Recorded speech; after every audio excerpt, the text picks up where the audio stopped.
أعوذ بالله من الشيطان الرجيم.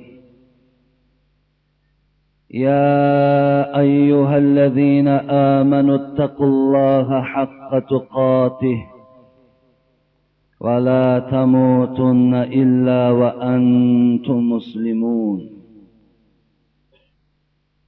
يا أيها الناس اتقوا ربكم الذي خلقكم من نفس واحدة وخلق منها زوجها وبث منهما رجالا كثيرا ونساء واتقوا الله الذي تساءلون به والأرحام إن الله كان عليكم رقيبا.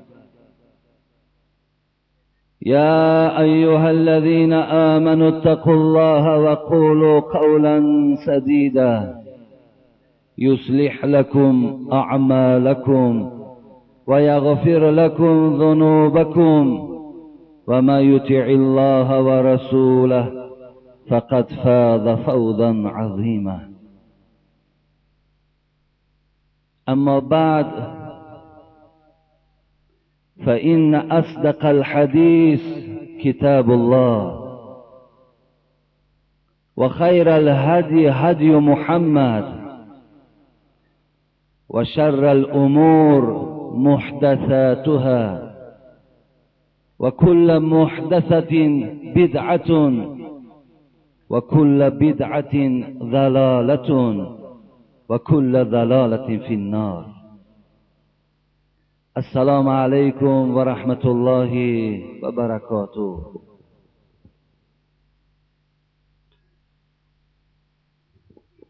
شما را برای این بهترین روز از هفته، روز بندگی خدا، روزی که همه مسلمان های عالم از آمدن این روز خرسندند، روز اجابت دعا، تبریک و تهنیت میگویم. عن سلمان فارسی رضی الله عنه قال رسول الله صلى الله عليه وسلم لا يرد القضاء إلا الدعاء ولا يزيد في العمر إلا البر. رواه الترمذي وقال حديث حسن غريب. سلمان فارس رحمت الله علیه، صحابه جلیل القدر رسول اکرم صلی الله علیه و سلم، افتخار تمام ملت فارس. سلمان فارس کسی بودند که رسول اکرم صلی الله علیه و سلم در حق سلمان گفته بود: ان الجنة لتشتاق الى ثلاثة. جنت و ناز و نعمت جنت و آن عمارت‌های با شکوه جنت و آن آب‌های شیرین جنت مشتاق است برای 3 نفر. برای 3 نفر جنت مشتاق است، منتظر است، انتظار است.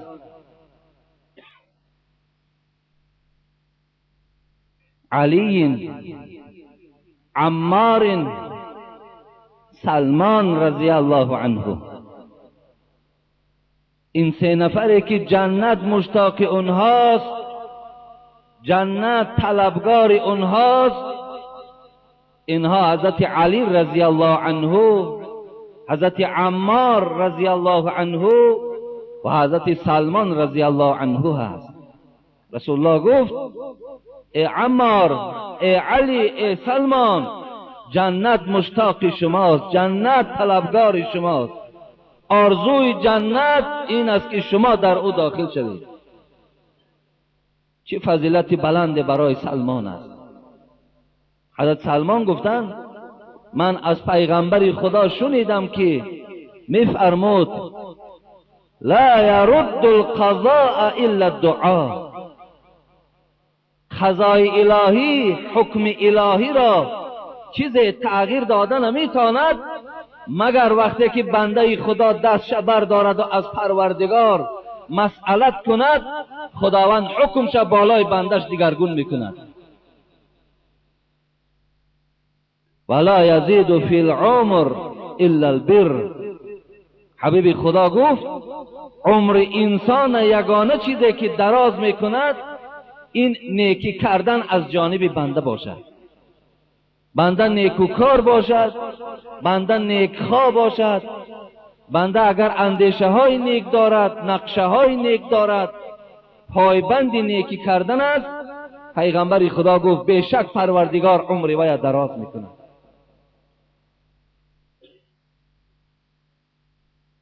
اذا سألتم الله فاسألوه ببطون اکفکم ولا تسألوه بظهورهما. حبیب خدا گفت وقتی شما از پروردگار چیزی میخواهید، چیزی میطلبید، وقتی دستاتون به سوی پروردگار که برداشتید، همیشه کفهای دست شما به سوی پروردگار باشد، به سوی آسمان باشد. با پشت دست از پروردگار چیزی نخواهید.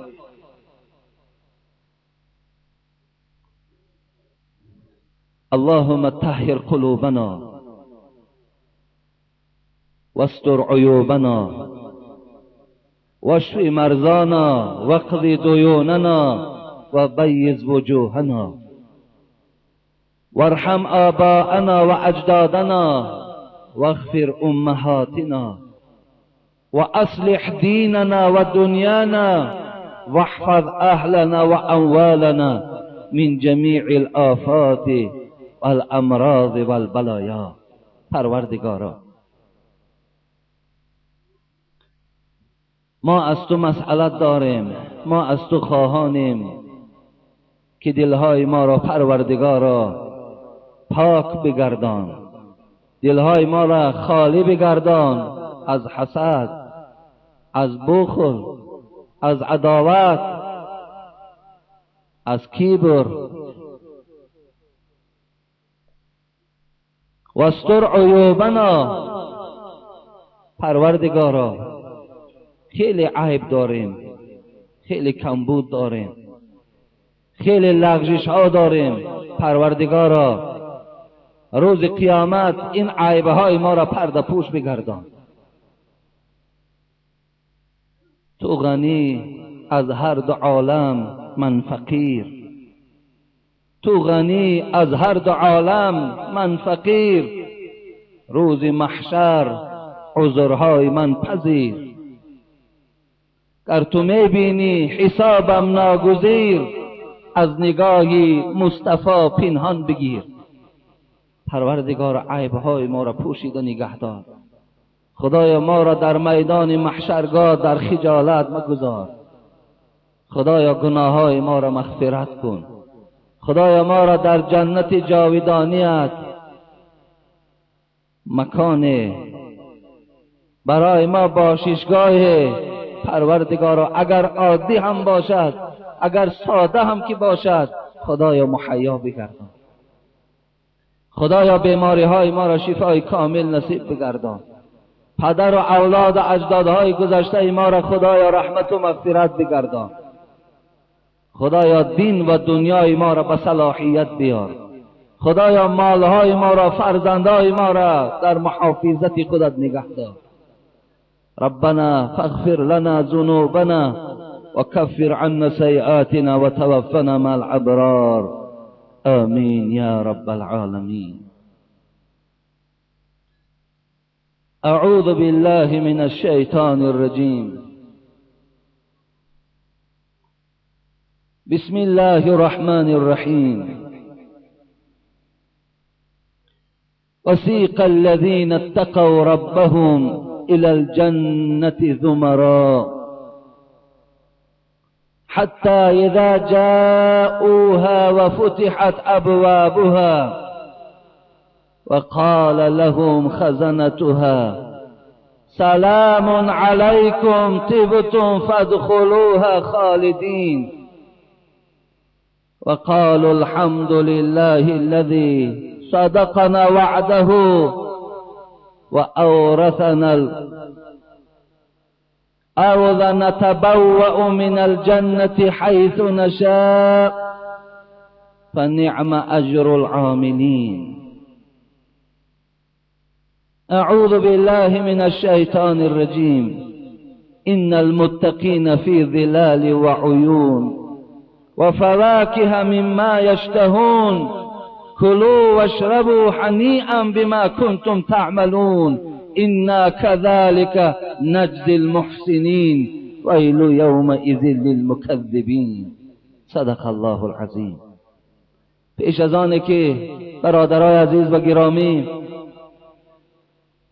من این آیت‌های مبارکه‌ای که از سوره مبارکه زمر و از مرسلات برای شما تلاوت کردم که اینها بیانگری جنت هستند، شرح هم میخواستم از یک حدیثی که بشارت برای امتای رسول اکرم است آغاز صحبت از این حدیث کنم و موعظه‌ای که امروز داریم اطراف همون جنتی که طی چند جمعه شد که من به شما صحبتی دارم.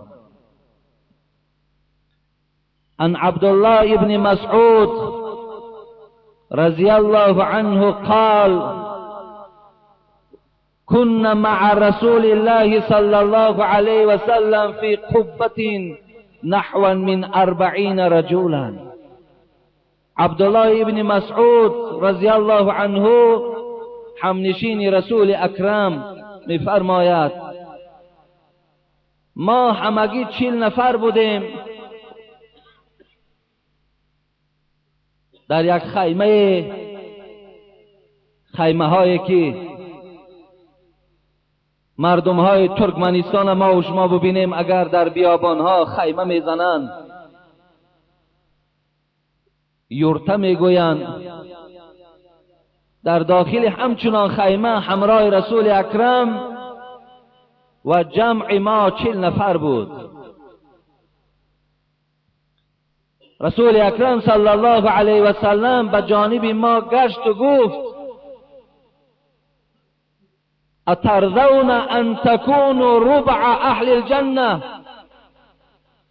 ای امتان من، ای پیروان محمد صلی الله علیه و سلم، ای پیروان قرآن، ای مردم مسلمان، حضرت بیان دارد آیا میخواهید از 4 یک حصه اهل جنت از جانب شما باشد؟ قلنا بلا یا رسول الله. عبدالله ابن مسعود میگوید همه ما به یک آواز گفتیم پدر و مادر ما فدای جان تو باد ای محمد، خواهش ما این است میخواهیم که از 4 یک حصه اهل جنت از ما امتان تو باشد. فقال اترضون ان تكونوا ثلث اهل الجنه. حبیب خدا میگوید باز گفتم آیا میخواهید که از 3 یک حصه اهل جنت از شما باشد؟ قلنا بلا یا رسول الله. باز جواب گفتیم بله حبیب خدا، خواهش این داریم که از 3 یک حصه اهل جنت از حساب امتان تو باشد. فقال والذی نفس محمد بیده. حبیب خدا به نام خدا قسم میخورد، قسم به نام آن پروردگاری که جان این پیغمبر شما در دست اوست، انی لارجو ان تکونوا نصف اهل الجنه. از پروردگارم گفت امید دارم، در پیشگاه پروردگارم آنقدر شرف و آنقدر محبوبیت دارم که و امید کلان دارم که نصف جنت از جانب شماست. حبیب خدا بشارت دادند نصف اهل جنت از حساب پیروان محمد است، از حساب پیروان قرآن است. حبیب خدا خبر دادند و ذالک ان الجنه لا يدخلوها الا نفس مسلمه. حبیب خدا گفت آن جنتی که من شما را به او بشارت دادم فقط شخصان وارد او میشوند که در دنیا نام مسلمانی داشتند، در دنیا مسلمان بودند، در دنیا اطاعت خدا داشتند، اطاعت رسول داشتند. اینهاست آن کسانی که سزاوار جنتند. من در خطبه خواندم آیت را از آل عمران. اعوذ بالله من الشیطان الرجیم. یا ایها الذین آمنوا اتقوا الله حق تقاته ولا تموتن الا وانتم مسلمون. پروردگار گفت پیش از آنه که مرگ به سراغ شما ای فرزند انسان و سراغ شما می آید، شما مسلمان از دنیا گذرین، پیشگاه پروردگار در راحت می بینید. پس رسول اکرم هم گفت جنت حلال است برای آن انسانی که وی مسلمان است، وی پیرو قرآن است، وی پیرو الله است، وی پیرو رسول اکرم صلی الله علیه و سلم است. جنت حرام است برای آن انسانی که نام او کافر است. حرام است جنت به آن کسی که او دشمن خدا و دشمن رسول و دشمن قرآن و دشمن دین اسلام است. جنت برای اینا حرام است. الله در قرآن میگوید قل اطیعوا الله و الرسول فان تولوا فان الله لا يحب الكافرین. بگو برای بندگان من اطاعت خدا کنند، اطاعت رسول کنند. اگر از الله و رسول روی گردانیدن به تحقیق کافر دوست نمیدارم. الله گفت پس برای آن کافری که الله دوستش نمیدارد جنت برای او حرام است. حبیب خدا در دوام حدیث چی گفتند؟ و ما انتم فی اهل الشرك الا كشعرة البيضاء في جلد الثور الاسود او كشعرة السوداء في جلد الثور الاحمر. گفت ای مسلمان ها شما نصف اهل جنتین، لیکن فراموش نکنید که شما در برابر مشرک ها و کافرها به مثال یک تار مو در یک پوست از گاو سیاه هستید، یا به منزله یک موی سیاه در پوست گاو سرخ هستید. شما تصور کنید در یک پوست از گاو سیاه ای مسلمان ها شما در دنیا قدی به منزله یک موی از گاو را تشکیل میدید. دیگر همه اینها اهل شرک و اهل کفر است. امروز در دنیا 1.5 میلیارد مسلمان باشد، 5 میلیارد همین اهل مشرکا و کافرها است. ببینید این سخن پیغمبر خداست. پس این حدیث انشاءالله برای ما بشارت هست که امت رسول اکرم صلی الله علیه و سلم اکثر اهل جنت را تشکیل میدهد. من جمعه آینده اگر گذشته اگر یادتان باشد در حدیث معاذ ابن جبل استاده بودم و برای شما بیان کردم که انشاءالله من جمعه آینده در اطراف این حدیث معاذ ابن جبل صحبت میکنم و بعد از این انشاءالله من باز بیان این آیت هایی که الحال از سوره زمر و از سوره مبارکه مرسلات بود برای شما بیان میکنم. ان معاذ ابن جبل رضی الله تعالی عنه، معاذ ابن جبلم که من برای شما یک فضیلت او را بیان کرده بودم که رسول اکرم صلی الله علیه و سلم گفته بود ارحم امتی به امت ابو بکر و اشدوهم فی امر الله عمر و اصدقهم حیاء عثمان و اقرأهم لکتاب الله ابی ابن کعب و اعلمهم بالحلال والحرام معاذ ابن جبل.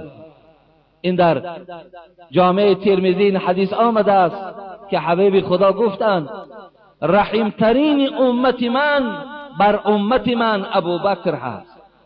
برادر عزیز و گرامی، من جمعه گذشته یک نکته برای شما کمی بیان کرده بودم. حبیب خدا و زمان که ابوبکر دوست می داشت، ابوبکر حرمت می کرد، دختری او را عایشه را دوست می داشت، محبوب ترین زنها عایشه را اعلان کرده بود.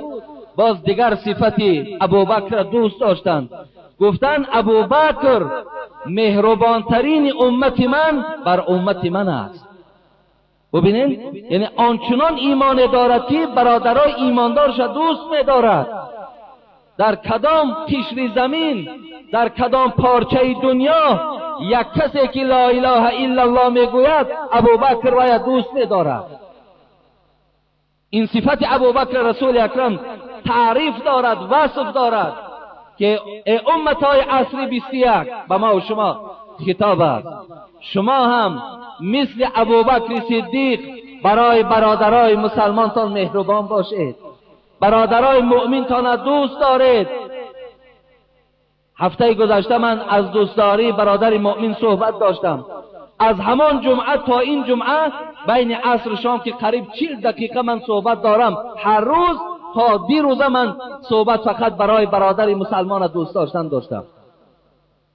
لیکن این موضوعی هست که انجام دادش نمی شود. و بیان کردم چگونه فرزند دوست می‌داری، چگونه که تو پدرت دوست می‌داری، برادرت دوست می‌داری، مادرت دوست می‌داری، زنت دوست می‌داری، برادر مسلمانت دوست بدار. نابسته وی در کدام گوشه دنیا، چه در افغانستان است، چه در پاکستان است، چه در عربستان است، چه در عراق است، در کدام دنیایی که نباشد، چه در روسیه است، چه در امریکا است، لا اله الا الله میگوید وظیفه مقدس ترین تو این است، باید دوست بدار، باید دوست بدار. زیرا رسول اکرم صلی الله علیه و سلم اطراف خانه کعبه را طواف کردند، کعبه را دوست می داشتند، کعبه را احترام می کردند. بعد طواف، بعد زیارت به سوی کعبه نگاه کردند. آن کعبه که امروز حاجیای محترم ما و شما با چشم دیدیم، ما و شما اطراف او گشتیم. رسول اکرم با چشمهای نرگسین خود با این خانه کعبه نگاه کرد و گفت چه بوی زیبا داری، چه پاک هستی، و اطیب ریحک، هم پاک هستی هم بوی خوش داری، و اعظم حرمتک، حرمتت بسیار بزرگ است، والذی نفس محمد بیده، لیکن قسم به نام آن پروردگاری که جان محمد در دست اوست، لحرمت المؤمن اعظم عند الله حرمتا منک. ای خانه کعبه گفت، قسم به نام خدا گفت، حرمت یک مؤمن بالاتر است و بزرگتر از نزد پروردگار از تو دیده ای خانه کعبه، از تو در ای خانه کعبه در پیشگاه پروردگار حرمت یک مؤمن بالاتر است. وقتی حرمت یک مؤمن از خانه کعبه بالاتر باشد، دادر عزیز، ما را چی وادار کرده است که امروز برادر مسلمان ما بد ببینیم؟ ما را چی وادار کرده است که با برادر مسلمان قهری کنیم، با برادر مسلمان جنگ کنیم؟ ما را چی وادار کرده است؟ حضرت ابو هریره میگوید یک مرد آوردن عرق نوشیده بود، در حدیث های صحیح میگذرد. پس رسول اکرم از او پرسید عرق نوشیدی؟ گفت بله عرق نوشیدم. شاهدا را حضور کردند، گفت بله عرق نوشیده. حبیب خدا حکم کرد که او را جزا دهید. فمنا ضارب بیده و ضارب بالنعل و ضارب بثوبه. ابو هریره میگوید بعضی از ما می آمدیم با چپلاق در بالای سر و روی این آدم عرق نوش می زدیم، برای وی ایماندار بود، مسلمان بود. بعضی از ما میگوید پاپوشی هامون به در می کردیم، در سرش می زدیم. بعضی ها ما با لباس های بدن ما به در کردیم، در بالای سرش زدیم. بعدن ابو هریره میگوید یکی از نفرها چی گفت؟ گفت اخزاک الله. نزد، حالی ببینیم، نزد، بلکه گفت اخ خدا تو را خار کند. یکی از شخصا میگوید همین آدمی عرق نوشه که مردم او را میزدن گفت خدا تو را خار کند. رسول اکرم صلی الله علیه و سلم میگوید در همون راست همون انسان حضور داشت. لا تقول هكذا لا تعین علیه شیطان. رسول اکرم صلی الله علیه و سلم گفت زدن اینها گفت سبکتر بود، آسانتر بود از این جمله‌ای که تو برای این برادر مسلمانت گفتی. ببین خارت کند گفت خدا. گفت همچنان نگو بالای برادر مسلمان خارت کند خدا، زیرا تو شیطان بالای این بنده خدا یاردم کردی. وقتی این خار شود شیطان پیشگاه پروردگار ده باز گوشت میگیرد، خوشنود میشود. ببین یک آدمی که عرق نوشیده بود رسول اکرم خارت کند گفتگی را اجازت ندادند. امروز ما چی سخنهای نادرست نسبت برادرای مسلمان میگوییم. خارت کند این دیگر گویا که یک سخن عادی ترین ماست. حبیب خدا ابوبکر صفت میکند که مهربان ترین امت من بر امت من ابوبکر است. برادر عزیز در آخر فقط همین میگویم، وظیفه مقدس هر کدام تو پیش از نماز، پیش از روزه، پیش از نماز جمعه، پیش از جهاد دوست داشتن برادر مسلمان است. این وظیفه اولین درجه هر کدام شما میایستد. دوست داریم برادرای مسلمان تان. سخت‌ترین انسان در امر پروردگار عمر است. از روی حیا از همه بیشتر عثمان است. کتاب پروردگار از زیبا میخواند عبیه ابن کعب. داناترین صحابه ها به حلال و بر حرام معاذ ابن جبل بود. همین معاذ ابن جبل میگوید سمعت رسول الله صلی الله علیه و سلم یقول، از پیغمبر خدا شنیدم که میگفت الجنة 100 درجة، جنت 100 درجه دارد. 100 درجه، كل درجه ما بین السماء والارض. رسول اکرم صلی الله علیه و سلم گفتند این 100 درجه که بلندی جنت است پروردگار برای بندگان خود آماده کرده است، از این درجه تا درجه دیگرش بین زمین و آسمان بلندی دارد. و این اعلاها الفردوس و اوسطها الفردوس و این العرش علی الفردوس. حبیب خدا بیان کردند بالاترین درجه جنت این جنت الفردوس است. ببینید مقام فردوس از همه بالاترین مقام جنت چی نام داشته است؟ فردوس. و حبیب خدا گفتند فردوس در مرکز جنت واقع شده است. و اوسطها الفردوس و این العرش علی الفردوس. و عرش که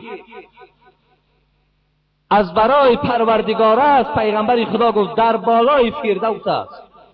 عرش پروردگار بالای فردوس است. منها تفجر انهار الجنه. حبیب خدا گفت از همین فردوس، از همین مرکز جنت نهرهای جنت به دیگر مقامهای جنت رفته میرسد. همون نهرهای جنتی که من جمعه گذشته از سوره مبارکه محمد صلی الله علیه و سلم برای شما وصف کردم که آب میبراید که آب بویناک نیست، دیگر شیر بود، دیگر خمر بود، دیگر عسل بود. این نهرهایی که جاری می شدن حبیب خدا گفت از همین مرکز، از همین فردوس بیرون می شود. فاذا ما سألتم الله فسألوه الفردوس.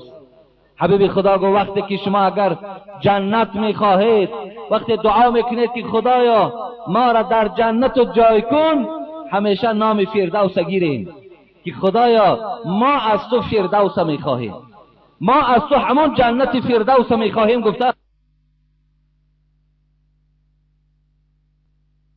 حدیث هم برای ما بیانگر شد که یعنی یک سیر دیگر هم کشاده شد. کدام ما و شما در دعاهامون وقت جنت خواستیم باید حتمی پرسان کنیم پروردگارا ما را از همون جنتی که نام او فردوس است از همون برخوردار کن. ان المتقین فی جنات و عیون. پروردگار بیان کرد ان المتقین فی ظلال و عیون و فواکه مما یشتهون. پروردگار بیان دارد که برای آدمایی که در دنیا ترسیدند، از پروردگارشان ترسیدند، حکمهای خداوند در دنیا اجرا کردند، بندگانی خاص پروردگار بودند، اینها در سایه های از جنتند، اینها نزد چشمه های از جنتند. و فواکه مما یشتهون. پروردگار بیان دارد که ای بندگان من، شما در دنیا به جوانیتان تکیه نکردین، نگفتید که جوانیم الحال تا زمان پیری باید ما عشق ورزی کنیم، تا زمانی که قوت ما رفتن ما به حرامهای خدا باید چنگ زنیم. وقتی شما به جوانیتان خدا را عبادت کردین، از خدا ترسیدین، یا نگفتید که من پیرانسال شدم دیگر قوت مسجد آمدن ندارم، من دیگر گویم که قوت اطاعت پروردگار ندارم، لیکن بازم این پروردگار را که شما اطاعت کردین الله گفت و فواکه مما یشتهون. من برای شما میوه های آماده کردم، هر میوه را که دل تو اشتها دارد همون میوه را من برای تو مهیا می سازم. ببینین حتی رسول اکرم صلی الله علیه و سلم فرمودند که در جنت میوه هایی که وجود دارد، وقتی بنده جنتی میخواهد که میوه را خورد 40 میخورده باشد. در سوره الحاقه پروردگار میگوید فی جنت عالیه قطوفها دانیه. میوه های جنت بسیار پستند. پروردگار میگوید ببینید شما میتونید که در حالت نشسته، در حالت راستا، در حالت خواب از میوه های جنت استفاده برید. شما وقتی خواب باشین الله بیان دارد قطوفها دانیه، وقتی تو با پوش زدی و به منظره های جنت نظر داشتی، به ناگاه در دل تو یک اشتهای خواب انار آمد، اشتهای یگان نمود میوه که امروز بین در بازارها میوه های هستن 15 سامان 20 سامان تا 30 سامان میوه های وجود دارد که بنده های خدا قوت خریدن و ندارند. در بازارهای دوشنبه وقتی نظر میکنی میوه های آمده از دیگر دولت ها که حتی یک دانه او تا 30 سوم و تا 35 سامان است، لیکن بنده های خدا و خریدن نمیتونند. پروردگار میگوید ای بندگان من، تو در دنیا که عذاب کشیدی، مشقت بردی، تو که مهنت کردی، در جنت برای تو هیچ کس پول طلب ندارد. تو در حالت به پوش زدگی اشتهای تو در همون میوهی که حتی اگر کیلوی تا 100 سوم که شود ما براستی دهن تو و راست میکنیم. پروردگار بیان دارد چی در حالت نشسته باشی، چی در حالت خواب باشی، چی در حالت راستا باشی، از این نعمت ها ما شما را برخوردار میکنیم. این وعده پروردگار است برادرای عزیز. وعده پروردگار همیشه حق است. یعنی هر اشتهایی که داری ببین و فواکه مما یشتهون. پروردگار میگه هر اشتهایی که داری ما در جنت برای تو مهیا میکنیم. حتی در حدیث های رسول اکرم صلی الله علیه و سلم آمده است که اذا اشتهى الولد، ببینید وقتی در جنت شما همسرایی که پروردگار که نام او حورها هست برای شما وقتی که 72 تای او را نصیب میگرداند، وقتی که تو در جنت اشتهای فرزند کردی، شاید بعضی ها شما را سوال کنن که آیا در جنت تولد کردن هست یا نه؟ آیا در جنت برای ما پروردگار این فرزندایی که در دنیا داریم 10 تا و 20 تا و از اون هم زیادتر و کمتر، آیا این گونه فرزندا در جنت برای ما هست یا نه؟ آیا حورها فرزند تولد میکنن یا نمیکنن؟ برای این رسول اکرم صلی الله علیه و سلم حدیث مبارک دارد: اذا اشتهى اهل الجنه الولد كان حمله و وضعه فی ساعة واحده کما یشتهی. روایت بیهقی است. رسول اکرم صلی الله علیه و سلم گفت وقتی بندگان من در جنت که امید بچه کردند، ولی در دنیا بسیاری برادرها هست از ما خواهش دارند: دامله عزیز دعا کن که خدای مهربان برای ما بچه دهد. صاحب 4 دختر شدم، راستی بار در فراق بچه، عائلم هم سوختگی است، خودم هم سوختگی هستم، دعا کن که خدا مرا یک بچه دهد. یا 5-6 بچه دارد، خواهش دارم که یک دختر خداوند برای من نصیب گرداند، دعا کنید. گفته در دنیا زاره دارند، تولد دارند، ولی بعضی بچه‌های ما و شما تا این اندازه به انصافند که دختر اگر شود دوره جاهلیت عرب واری بسیار نارضاگی و فرا میگیرد که در خانه من دختر تولد شد. با اختیار حق نبود اختیار ما. صاحب تفسیر روح البیان میگوید ای دادری عزیز، این به عقلی تپرتا، اختیار حق اختیار تو نیست. آن چیزی را که الله اختیار میکند و حکمت چه میداند. با اختیار حق نبود اختیار ما. با نور آفتاب چی باشد شرار ما؟ با نور آفتاب جنگ میکنی، با قوت پروردگار قدرت الله در جنگ میکنی. ای دادری عزیز، برادرای هستن که دختر آرزو دارن، نه دخترشان میتد خدا نه بچهشان میتد، مثل حضرت عیسی، مثل حضرت یحیی پیغمبر اصلا فرزند ندیدن. شما برای دختر ناراضی هستید. در دنیا زاره میکنند، تولا میکنند، لیکن در جنت حبیب خدا گفت وقتی که خواهش میرود در تو که خدایا برای من یک بچه نصیب بگردان، پروردگار که همه اشتهای بنده را باید در جنت مهیا کند، چیکار میکند؟ کان حمله و وضعه فی ساعة واحده. الله گفت جنت اگرچند که در جنت زن دنیایی هم در نکاحت است. این زنی که در دنیا داری، خواه 2 تا داری در دنیا، خواه 3 تا داری، اینا هم در نکاحت است، بغیر آنکه خدا تو را 72 تا حور میتد. در بعضی روایت 70 تا حور میتد، 2 تا از زن دنیایی میتد که از حورهای جنت هم دیده این زنهای دنیایی را خدا با زیباتر میکرده است. ببینین حبیب خدا میگوید حامله دار شدن حور یا این زن دنیایی در جنت و تولد او مثل دنیا نیست.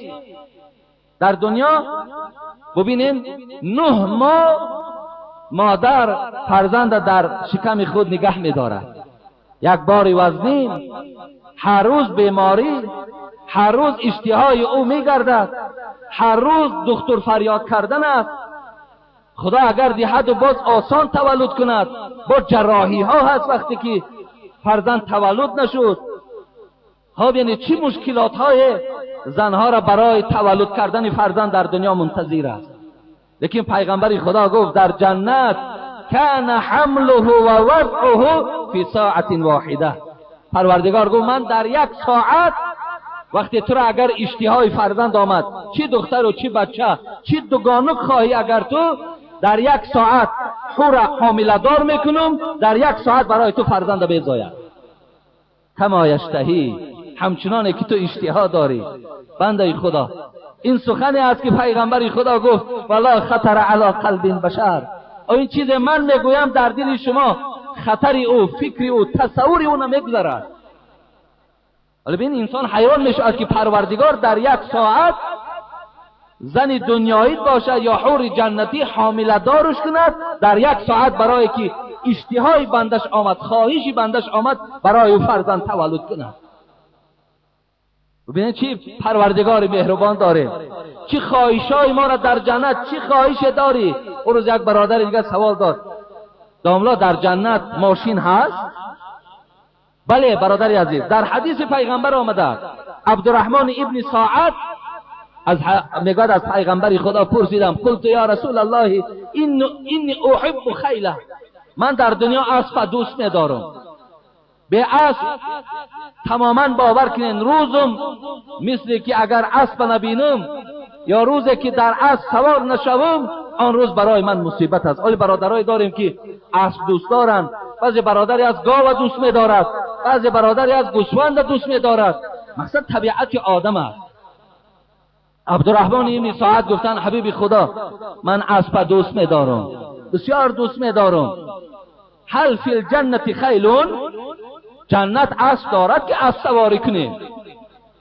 رسول اکرم صلی الله علیه و سلم گفتن یا عبدالرحمن این ادخلک الله الجنه، اینجا یک شرط میستد. گفت اگر خدا خواهد و تو را جنت برد، اگر منزل تو از منزل جنت باشد، پروردگار در جنت برای تو عبدالرحمن خداوند اسبی را آماده کرده است، به نام تو اسب است من یاقوت، لیکن وای از این اسب دنیایی فرق میکند، وای از یاقوت ساخته شده است.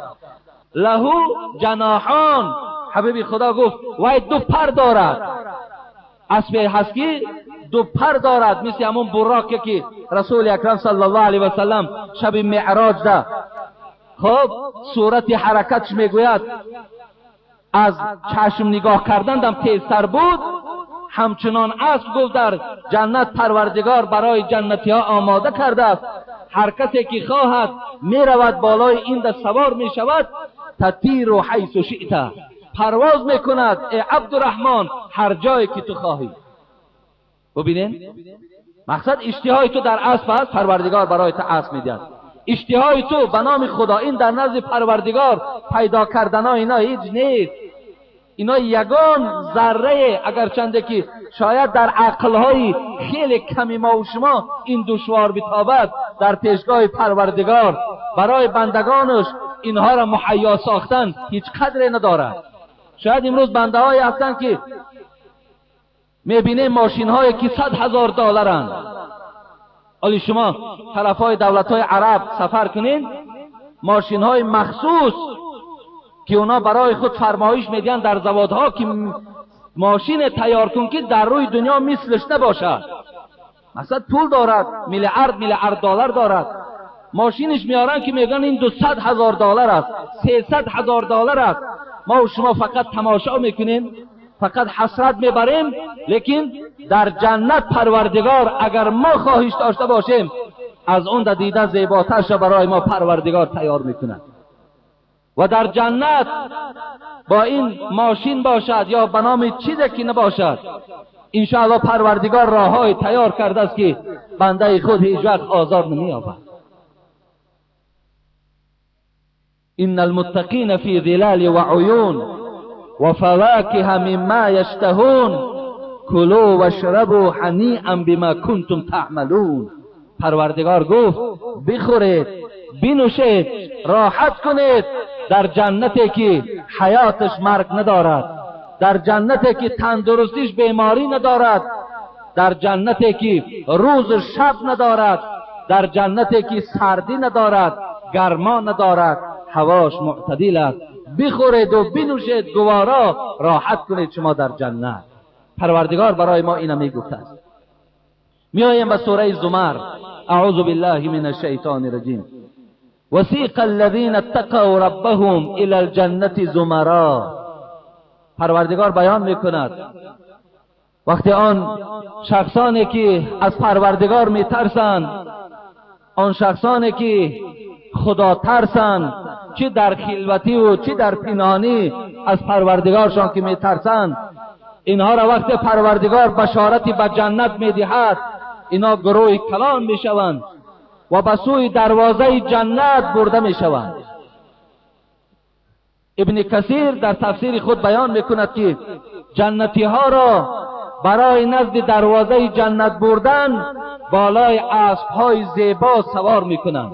مثلا هر یک جنتی در بالای اسب سوار است و گوییم به آن راههایی که پروردگار به سوی دروازه جنت آماده کرده است، ما و شما را پروردگار به سوی اون دروازه نزدیک میکند. وسیق الذین اتقوا ربهم الی الجنة زمرا حتی اذا جاءوها. به نزدیک دروازه آمدیم. دروازه هایی که از طلا و از دور و از یاقوت ساخته شدند، دروازه هایی که حتی پیغمبر خدا گفتند دروازه های دارد جنت که بین مکه و بین طائف چقدر مساحت و درازه باشد، مثل این دروازه های کلان دارد. حتی اذا جاؤها، وقتی ما را آوردن به نزدیک دروازه جنت، فتحت ابوابها، الکه دروازه های جنت گشاده می شود. پروردگار گفت دروازه های جنت می گشاییم. و قال لهم خزنتها، ببینید بعد دروازه‌بان های جنت، ملائکه های جنت نزد استقبال ما نزد دروازه ده می برایند، برای جنتی ها را استقبال کردن. بعد چی می گویند؟ و قال لهم خزنتها سلام علیکم طبتم فادخلوها خالدین. ملائکه ها صدای بلند می زدند السلام علیکم ای اهل جنتی ها، طبتم شما پاک هستید. اونا طبتم استفاده میبرند، پاک هستید شما از هر نوع دروغ، از هر نوع قهرگی، از هر نوع بی‌حیایی و بی‌نمازی، شما پاک هستید. طبتم فادخلوها خالدین، وارد شوید در این جنت پروردگار، مخلد در داخل این جنت بمانید. این استقبال ملائکه های جنت برای اهل جنتی هاست که بالای اسبها ما و شما سوار ما را قبول میکنند. و قال الحمد لله الذي صدقنا وعده. بعد آنه که ملائکه های جنت ما را استقبال میگیرند، ملائکه های جنت ما را نوازش میکنند، ما را خوش آمدی میگویند، بعد از آن ماها چی میگوییم؟ الحمد لله الذی، حمد و ستایش از برای تو ای پروردگار که صدقنا وعده، آن وعده هایی که در قرآن، آن وعده هایی که به واسطه حبیب محمد صلی الله علیه و سلم برای بنده های خود کرده بودی و تو راست گردانیدی. مقصد آن وعده هایی که ما را کرده بودی که جنت این طور است، جنت آن طور است، جنت این گونه باششگاه ها و این گونه راحت ها دارد، امروز برای ما او را مهیا کردی. پروردگار برای ما و شما بعداً می گفت است فنعم اجر العاملین. پس این وارد شدن جنت برای کیست؟ برای آن کسانی که در دنیا پایبند عمل صالح بودند. انشاءالله من جمعه آینده اگرچند الحال یک حدیث از رسول اکرم صلی الله علیه و سلم درباره حورهای جنتی میخوانم، لیکن جمعه آینده خدا خواسته باشد هم حورهای جنتی را و هم انشاءالله اگر وقتا گنجایش داد یکی از نعمتهای خیلی قیمت و خیلی برای بندگانش دوست داشته شده، این نظر به جمال پروردگار است که این خداوند در جنت برای بندگان موحد خود آماده کرده است که یگانه جای دیدن پروردگار که ما در دنیا بسیار دعا میکنیم خدای مهربان ما را از جمال جهان آرای خود برخوردار بگردان. انا همون جمال جهان آرای پروردگار دیدنش برای جنتی ها در روز قیامت گوییم، در وقتی که انسان ها به جنت داخل می شوند، انا همون دیدار پروردگار ما می بینیم. چگونه می بینیم؟ از حدیث های رسول اکرم خدا خواسته باشد من جمعه آینده انشاءالله برای شما بیان می سازم. قال رسول الله صلی الله علیه و سلم، حبیب خدا بیان کردند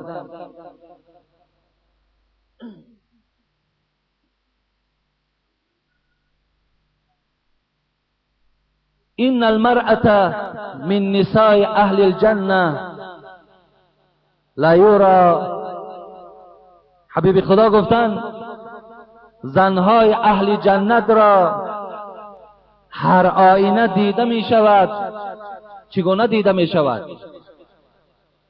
بیاض ساقها، بیاض ساقها، من وراء 70 حلة، سفیدی ساق اونها را از بالای 70 جامه حبیب خدا گفتن دیده می شود.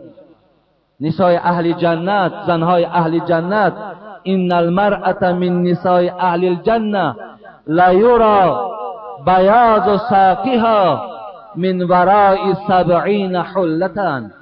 زنهای اهل جنت پایبند 70 جامه هستند. 70 جامه در بدنهای این زنهای اهل جنت هستند.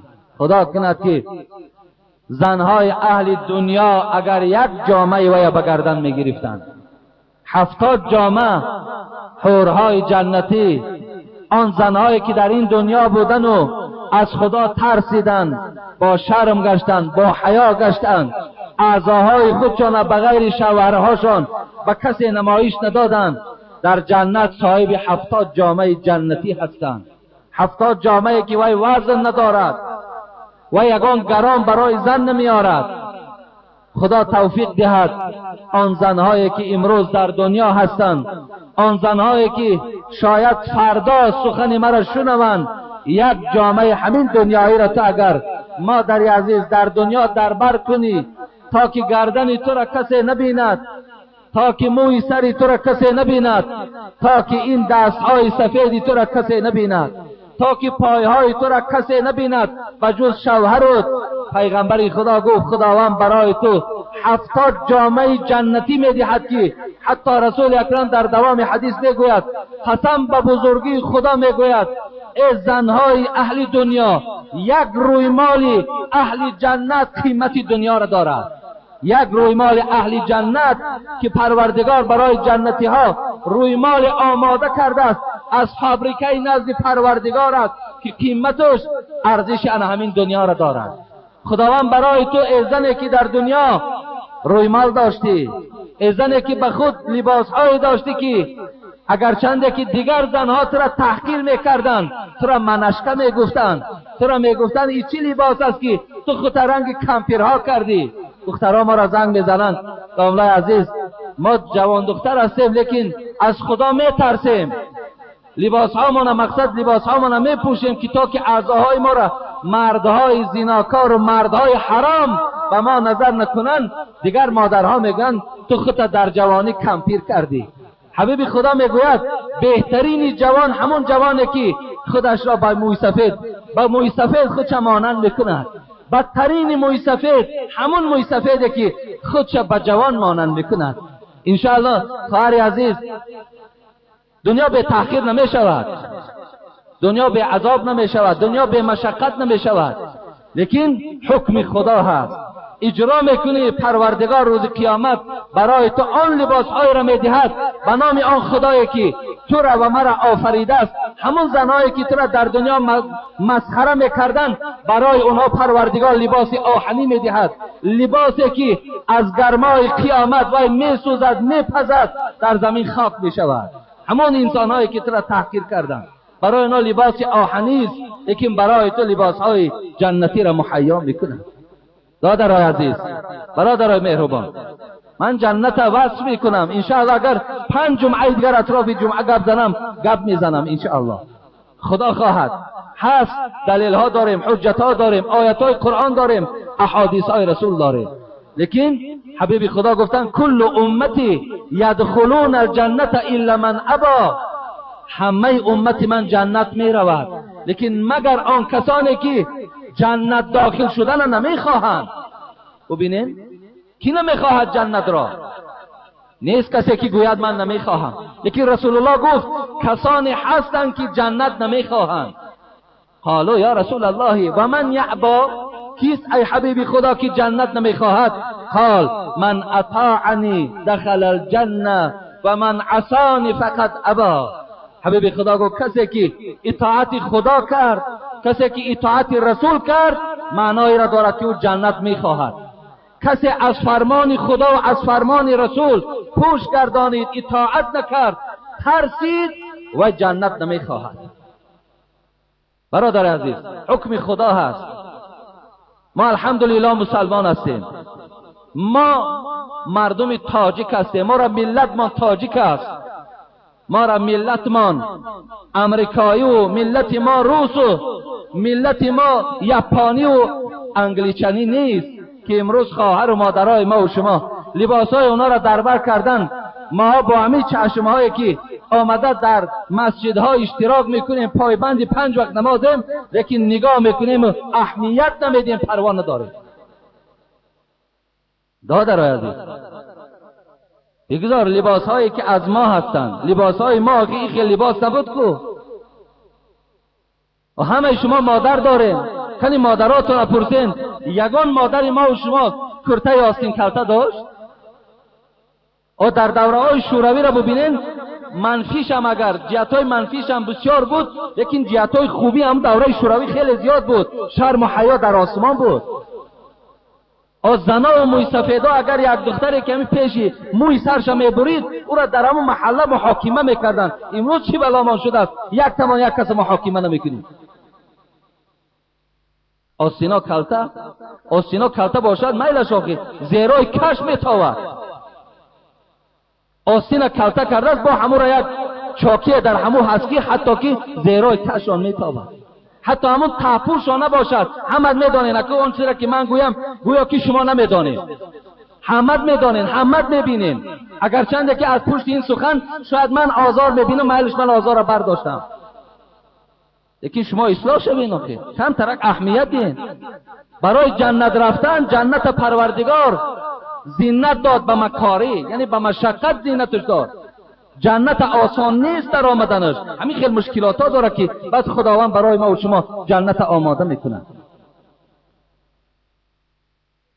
مادر ما و شما یوبکه نداشت که آخر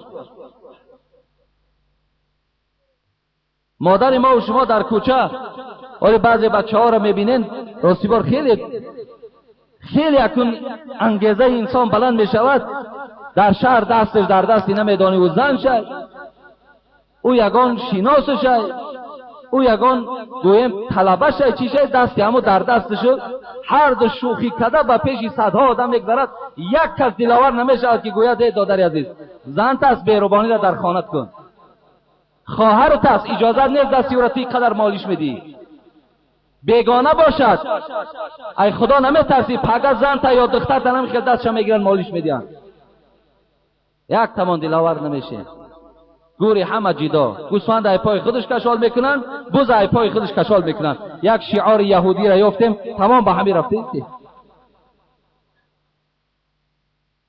حبیب خدا میگوید 70 جامه دارد زن اهل جنت. مادر عزیز یک جامه شو دربر کن، الله از این 70 جامه تو را برخوردار میکند. یک رویمالی تو قیمت دنیا را دارد. آیا دلت به همون لباسای جنت نمیسوزد؟ من به نام خدا برای فایده تان میگویم. یکی اولی بعضیاش میگن که حاجی همین فقط زنها را تنقید میکنی که همین مردا را حرمت کنی، درباره زنها چیزی نمیگویی. نه والله من درباره زنها خیلی صحبت‌های زیاد داشتم، لیکن همینم غمخواری برای شماست که شوهرهاتون حرمت کنین جنت میروین. همین غمخواری برای زن نیست؟ چی گویم که شوهراتون به حرمتی کنین، شوهراتون ناپسندی کنین، همینش قابل قبول است. و اینم غمخواری است. شوهر تا حرمت کن، به قدر شوهر درست خداوند تو را در جنت جای میکنه. و آخر دعوانا عن الحمد لله رب العالمین. پروردگارا آن چیزی که از وعده های تو بود، آن چیزی که از وعده های رسول بود، به گوش بندگان تو رسانیدم. خدای مهربان، از ذات تو دعا میکنم که فردای قیامت ما را به خاطر آنکه آنچه حق بود به گوش مردم نرسانیدم ما را عذاب مده. و پروردگار آن چیزی که حق است، آن چیزی که از حقیقت گفته می شود، برای ما بندگانت خدا توفیق و هدایت را نصیب گردان که تا که عمل کننده این امرهای تو باشیم. خدایا تا جمعه آینده این جمعیت ما را با صحت و سلامت نگه دار. خدایا از این جنتی که ما از 1000 فیصه او یک فیصه او را بیان کردن نمیتونه. خدایا از این جنت و اهل این جمعیت ما را بیرون از این جمعیت ما را، اهل و عیالهای ما را خدایا برخوردار بگردان. تمام برادرای مهمانی که در این جمعه ما اشتراک دارند خدا در قدمهاشون حسنات کتابت بفرما، عبادتهاشون خدایا قبول بفرما، با صحت و سلامت خدایا به خاندانشون برسانی. آمین یا رب العالمین. علیکم السلام و رحمت الله.